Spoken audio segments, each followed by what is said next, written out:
L'histoire de Dogon et Peul qui se tuaient au centre, ce n'était pas dans les missions de l'aménagement au départ. On a ramené au centre à partir de 2015 pour qu'on oublie ce qui se passe au nord.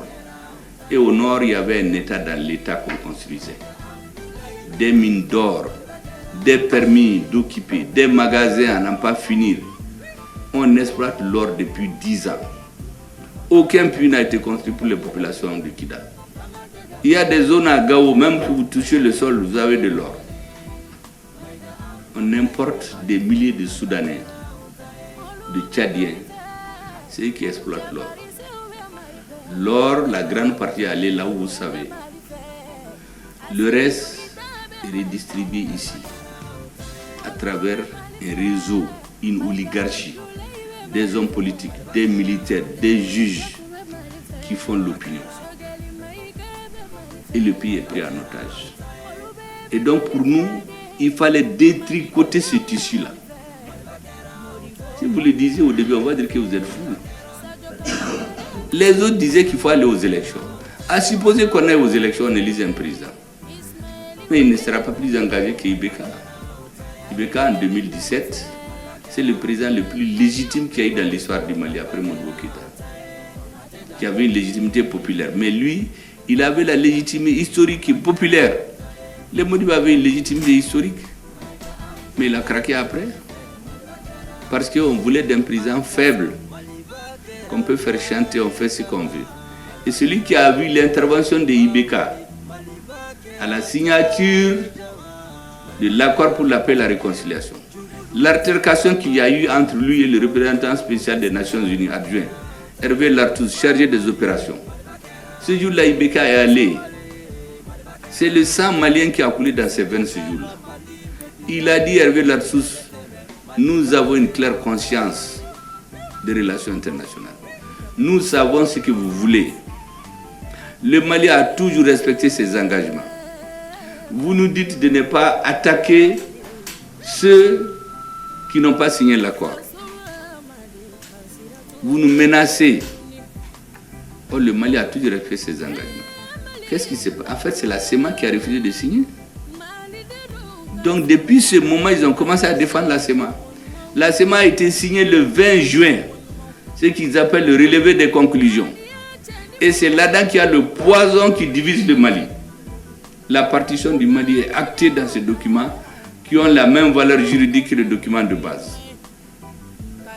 Mais Ibeka, ce jour-là, était dans tous ses états. Donc il sentait la trahison. Il le sentait. Avant lui, avant de tomber, moi je l'ai dit aux uns aux autres, je l'ai vu le 17 mars 2012, 5 jours avant sa chute. Ça faisait 5 ans qu'on ne s'est pas vu.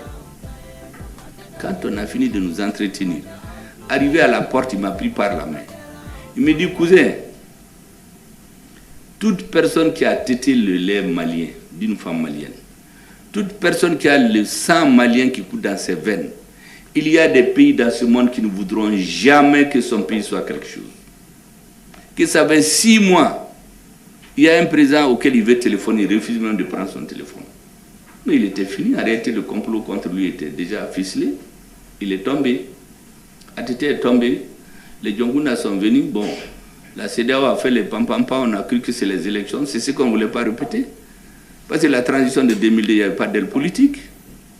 C'était juste les militaires. Ou baga baga, embargo, on est allé à Ouaga. Tout le monde est rentré dans l'avion, ils sont venus, on a tous cédé. Mais ça n'a servi à rien. C'était bien de nous mettre la corde au cou. Djonguna a écrit pour dire qu'il faut un soutien aérien et un renseignement. Ce n'était pas prévu qu'il y ait des militaires français au sol. Ils ont appliqué ça jusqu'à Anefis, mais à partir d'Anefis, ils sont retournés à une convention du 7 septembre 1907, signée par la France, où c'est écrit l'ADRA des Ifogas appartient aux Ifogas et à ceux qu'il plaira à la France d'y installer. On a interdit à l'armée malienne d'aller. On a été chercher les MNLA dans les fourgons des serveurs, on l'a ramené. On a pris une partie de Ansardine qui est devenue MIA, métamorphosée en HCIA. Et HCIA et MNLA mis ensemble, on a fait la SEMA. Et c'est la SEMA qui est devenue l'interlocuteur de l'État malien. Un mouvement qui n'a même pas de récépissé. Voici ce qui s'est passé en réalité. Et la lettre que Dioncounda a écrite pour demander l'intervention militaire, est-ce que vous savez qu'on n'a pas trouvé au Mali? Quand le gouvernement de la rectification est venu, Hazmi n'a pas pu trouver. Il a fallu que c'est sur le site internet des autorités françaises qu'on a trouvé. L'accord de défense qu'il y a entre le Mali et la France, il n'y en avait pas au Mali. C'est dans les archives françaises qu'on a trouvé. Donc on était un État comme ça. Les dirigeants étaient là, ils se cravataient, ils parlaient, mais il n'y avait rien derrière. Ibeka est venu, il a fait son temps, il est parti. On a tiré les leçons de tout ça. On s'est dit cette fois-ci là, on ne va plus faire comme avant. Il faut d'abord la sécurité. Parce qu'on a remarqué, vous verrez, Niger, Burkina, ailleurs, partout, la cause des renversements des régimes, c'est l'insécurité, ce n'est pas le manque d'élection. Et donc nous avons dit, attaquons-nous d'abord à l'insécurité. La deuxième chose, il faut détricoter cette chemise-là. Mais en ce moment, une partie de la classe politique avait d'autres données, donc elle ne pouvait pas se comprendre avec nous. Moi, je voulais vraiment que les uns et les autres comprennent pourquoi il y avait ce hiatus-là. On a élaboré des termes à l'extérieur. Nous, on sait des officines qui ont élaboré. Le Premier ministre clivant. Parce que n'oubliez pas quand Assimi Goïta a été à Accra, la CEDEAO en bloc s'est opposé à la nomination du Premier ministre. Ils ont dit de trouver quelqu'un d'autre. Il a tenu bon. Et ils ont dit qu'ils vont voir d'ici 3 mois s'il arrive à tenir. Mais nous, c'était très clair. On avait la chance, contrairement à la transition de 2012, la transition militaire et l'ère politique, on avait une symbiose de réflexion. Et on a commencé à travailler. L'armée a préparé dans le plus grand secret ce que nous avons appelé la grande offensive militaire qui a été déclenchée à partir de mi-décembre 2021. C'est pendant cette même période que nous avons préparé les grandes opérations politiques, la tenue des assises. Les gens ont dit, ça ne passe, on dit les assises de Choguel, pour les saboter, on a tout dit. Le président est descendu lui-même dans l'arène. Il a appelé certains partis, individuellement en groupe. Les partis disent qu'ils ne vont pas parce qu'ils ne sont pas d'accord. Les assises se sont tenues. Le même jour où il y a eu la clôture des assises, le président a envoyé une délégation à la CEDEAO. Vous connaissez la suite. Et finalement, on a tenu bon grâce à la résilience des Maliens et puis au travail politique d'explication qui ne s'est jamais arrêté, même à un moment. Les militaires, comme d'habitude, préparaient, comme je dis, dans le plus grand secret, la grande offensive militaire qui a été déclenchée à partir de la mi-décembre, où nous sommes allés dans les sanctuaires des terroristes. Avant, ils venaient attaquer les villages. Cette fois-ci, on va dans leur base, là où ils ont leur logistique pour les détruire. En même temps, les assises se tenaient. Donc, toute l'année 2022, c'était le corps à corps. Tous les gens que vous entendez, on tient au centre. Les Dogons, les Peuls, les Bamana, tout ça, c'était orchestré. Mais le sang, c'est du poison. Quand ça coule, on ne peut plus l'arrêter. Quand on dit qu'on a tué ton frère à cause de son ethnie ou sa religion, vous ne cherchez même pas à réfléchir. Mais nous avons une idée claire de là où on doit aller. Il ne fallait pas paniquer, il fallait tenir. Et on nous a donné l'occasion. Un jour, on s'assoit, on nous envoie l'opération Takuba. Ça trouvait qu'on avait une demande de la Hongrie, du Portugal, du Danemark et d'autres pays pour venir. À notre grande surprise, les Danois viennent. Mais on dit, mais qui vous a dit de venir? Ils disent que c'est l'ancien président. On dit, mais l'ancien président n'est plus là. Et puis on a pris le papier que l'ancien président a signé. L'ancien président a dit dans un paragraphe que quand vous venez pour vos opérations militaires, il faut que l'armée malienne soit associée. Vous venez vous installer à Menaka, il n'y a rien, on leur dit, mais pourquoi vous êtes venus? Non seulement ils ne nous expliquent pas, mais on nous interdit de survoler cette zone au motif que c'est les zones d'entraînement nocturne de Takuba. On ne peut pas payer des lunettes à vision nocturne.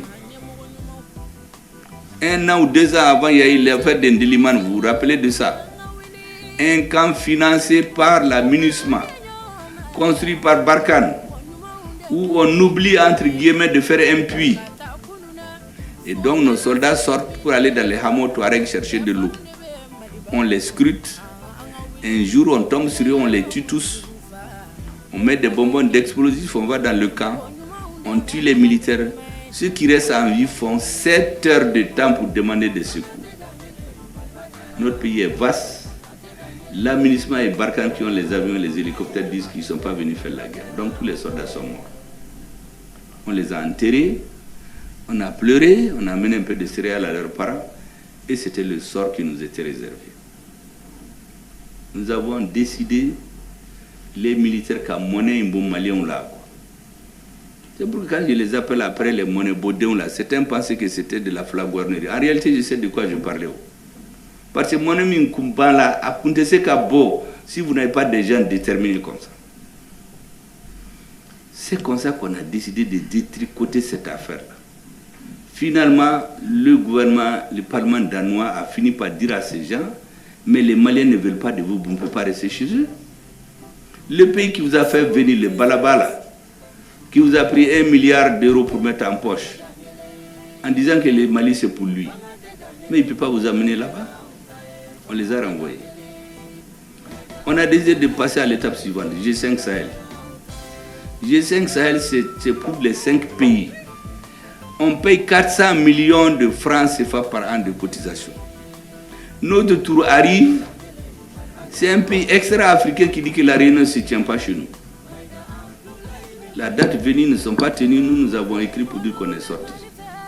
Takuba, G5 Sahel Sara, Alakahinala. Donc c'est comme ça qu'ils sont partis. Il est resté Barkhane. Barkhane, les gens étaient là, mais nous on faisait le travail politique.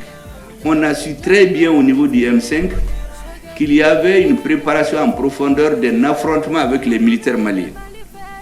Ce qu'on a fait en Côte d'Ivoire en 2004, on a détruit leur flotte aérienne et tout. Donc les gens s'apprêtaient à faire un affrontement avec les militaires maliens, se disant que cette fois-ci, ils vont régler leur compte. Mais les gens de Gao se sont organisés. Ils ont chassé Barkhane en une nuit. C'est à la frontière du Niger qu'ils ont dit qu'ils ont quitté. Ils ont même oublié certains équipements là. Pour vous dire que dans cette affaire-là, le tout n'est pas politique, le tout n'est pas militaire. C'est les deux ensemble. Barkhane est parti. Maintenant, il reste MINUSMA. On a laissé le temps pour nous préparer. Moi, j'ai reçu tellement de diplomates dans mon bureau qui demandaient si la MINUSMA va partir ou non. On leur dit d'attendre d'abord. Notre ministre des Affaires étrangères va parler. Effectivement, le jour venu, le président nous a tous réunis. Nous avons débattu, on est arrivé à la conclusion qu'il faut leur dire de quitter notre pays immédiatement. Parce que nous avions les preuves que tous les terroristes étaient armés, transportés, nourris, largués nuitamment par des forces étrangères. Et nous avons dit que tant que ces forces ne quittent pas notre pays, il n'y aura jamais la paix. Donc notre ministre des Affaires étrangères a pris l'avion, il est arrivé là-bas. On commence à lui tirer les verres du nez. Lui n'a rien dit, c'est dans la salle qu'il a laissé sa bombe éclater. Quand il a fait prao là-bas, il y a eu des crises cardiaques ici à Bamako. Parce que des gens sont tombés en syncope, parce que personne ne savait que ça c'était possible. En RDC, par exemple, depuis 2018, on a dit aux forces internationales de partir, mais elles sont là-bas encore. Donc ils ont dit que les Maliens là, ils sont en train de faire du bruit seulement. Tout ici. On nous a empêchés de montrer nos preuves. Parce que si jamais on les montrait là, tous les Africains allaient se révolter. Donc nous on est venus. Je crois qu'on a dit qu'ils vont partir. On n'a pas dit ça. On est venu, on s'est assis. On dit maintenant, il faut définir les critères de départ. Départ ordonné, on s'entend. Coordonné, avec les autorités maliennes et sécurisé par les forces armées maliennes. Mais quand on a commencé ça, les gens ont dit à tout le monde que nous, on va regretter, que parce qu'on fait trop de fanfaronnades. Mais ce jour-là, ils ont mis tous les paquets à Ber. Ber, et on a fait un affrontement direct et nous avons gagné. Nous avons éliminé le chef d'état-major général des armées là-bas, d'autres ont fui en Mauritanie. Depuis qu'on a pris Ber, ils ont dit maintenant il faut qu'on retourne la population civile contre ces gens. Parce que comme je vous dis, dans une société, vous avez 90 à 98%, ça c'est le peuple. Ceux qui dirigent, c'est peut-être 1%. Ceux qui sont opposés, peut-être 1%. Les deux là se battent chacun pour avoir la confiance des 98%. Là. Donc ils ont décidé de faire révolter la population contre nous. Les services secrets sont rentrés en jeu. L'affaire du bateau Tombouctou là, ce n'est pas le CSA, c'est les services secrets des deux pays que nous connaissons. L'embargo contre Tombouctou, c'est des services secrets.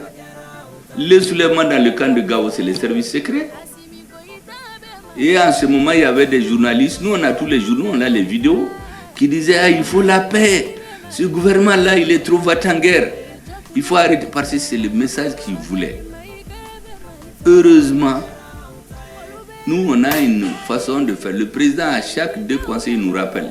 Il dit le centre de gravité du pouvoir de la transition doit être le peuple. Tant que nous sommes restés collés au peuple là, ça va aller. Effectivement, on a annulé les festivités, les côtés festifs des fêtes du 22 septembre. On a fait ce qu'on peut et les populations de Gao et Tombouctou, heureusement, ont suivi le gouvernement. Ça a retardé effectivement notre départ sur Kidal. Parce que ça a faussé complètement les plans. Mais après, nous avons repris la route. On est arrivé à Nefis. Là-bas, il n'y a même pas eu de bataille. Ils ont quitté avant. Or, à Nefis, depuis 2013, le Mali n'a pas mis pied là-bas. Maintenant, pour Kidal, c'est là-bas le nœud gordien. Kidal, ils ont décidé que ce serait l'hécatombe de l'armée malienne. On s'est entendu de quitter de façon ordonnée, coordonnée et sécurisée. On se donne le rendez-vous le matin à 8h. On vient, on nous dit qu'ils sont partis depuis 6h. Mais la réalité, toute la nuit, ils ont transmis toutes les armes lourdes aux terroristes. Pour que ce soit l'hécatombe de l'armée malienne. On a miné partout pour que tous les militaires laissent leur vie là-bas. Mais ce qu'ils ne savaient pas, c'est que nous aussi, on avait des militaires qui travaillaient. Contrairement à ce que certains disaient que Mali, il n'y a pas de soldats, dès que tu tires, il fuit. Il y a des hommes politiques ici qui se sont permis d'aller dire ça dans des parlements en Europe, on les applaudissait. Il y a d'autres qui disaient qu'il n'y a que des soldats pour faire des coups d'État ou des défilés. Certains sont là, ils veulent être présidents d'ailleurs du Mali. Mais les militaires maliens ont démontré là-bas, ce que j'ai dit, c'est digne d'être enseigné dans les plus grandes écoles de guerre.